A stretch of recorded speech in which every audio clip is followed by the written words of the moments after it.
The Rosicrucian Order Amorc is one of the most dynamic philosophical and educational organizations in the world. Rosicrucians are men and women who study natural laws in order to live in harmony with them. This non-sectarian esoteric group has its roots in early 17th century Europe, with a traditional history that goes back much farther than that, all the way back to the ancient mystery schools of Egypt and Greece. How did the Rosicrucians come to North America? And how did the Rosicrucian Order Amorc begin? This program presents the inspiring life and vision of Amorc's founder, H. Spencer Lewis, and the restoration of Rosicrucianism.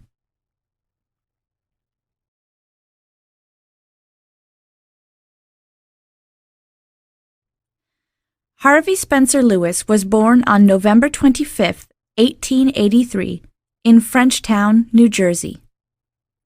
A few years later, his family moved to nearby New York City where he was raised.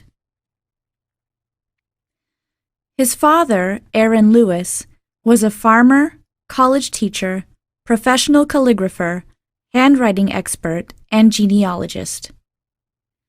His mother, Catherine, was a teacher. H. Spencer Lewis's family environment contributed much to the development of his mystical sensitivity. Not content with simply attending church on Sunday, the family read and also discussed the Bible at home. Until he was 16 years old, young Harvey participated enthusiastically in the activities of the Metropolitan Temple of New York City, also known as the Church of the Open Door. He loved to sing in the choir, and he listened attentively to the sermons of Dr. S. Parks Cadman, the church pastor and a pioneering radio minister. H. Spencer Lewis often spent his free time meditating in this church, and it was here that he had his first mystical experiences. These experiences had such an impact on his soul that he was led to question himself about the profound nature of humanity and the possibility of establishing a dialogue between the soul and the higher worlds. In 1900, H. Spencer Lewis completed his schooling and found employment in Baker and Taylor Publishing Company. This job allowed him to have at his disposal many books that helped satisfy his insatiable curiosity.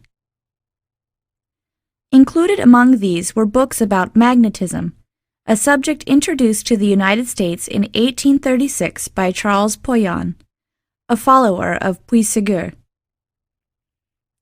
This was at a time when the United States, and New York City in particular, was passionately interested in the supernatural, magnetism, and spiritualism.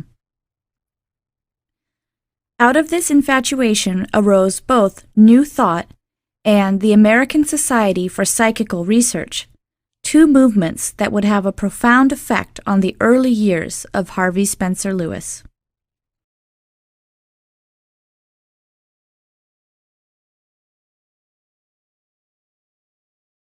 In contrast to the Theosophical Society, established in the United States in 1875 by Helena Petrovna Blavatsky, New Thought rejected pure occultism. It proposed instead a method of individual expansion oriented towards self-realization by means of concrete applications meant to resolve everyday problems. Research on undiscovered human faculties also interested the scientific establishment. In 1885, the renowned American psychologist William James established in Boston the American Society for Psychical Research, a branch of the organization located in London. In 1905, following the death of its director, Dr. Richard Hodgson, this psychic research society ceased its activities. However, within a few years, various other groups were formed, such as a special committee investigating fraudulent spiritualistic mediums, of which H. Spencer Lewis was a member from 1902.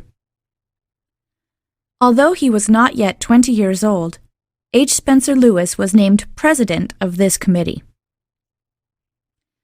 In March 1903, he married Molly Goldsmith, and the following year they had a son, Ralph Maxwell Lewis.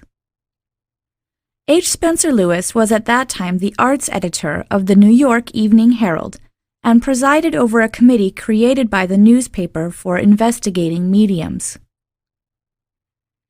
It was with the assistance of this daily that he created the New York Institute for Psychical Research, a group composed of scientists and physicians.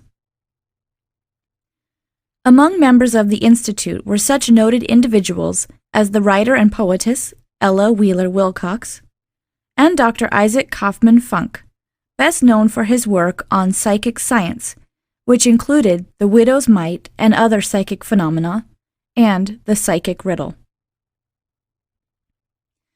Under the direction of Harvey Spencer Lewis, the New York Institute for Psychical Research conducted investigations examining the true abilities of mediums, which resulted in more than 50 fakes being unmasked.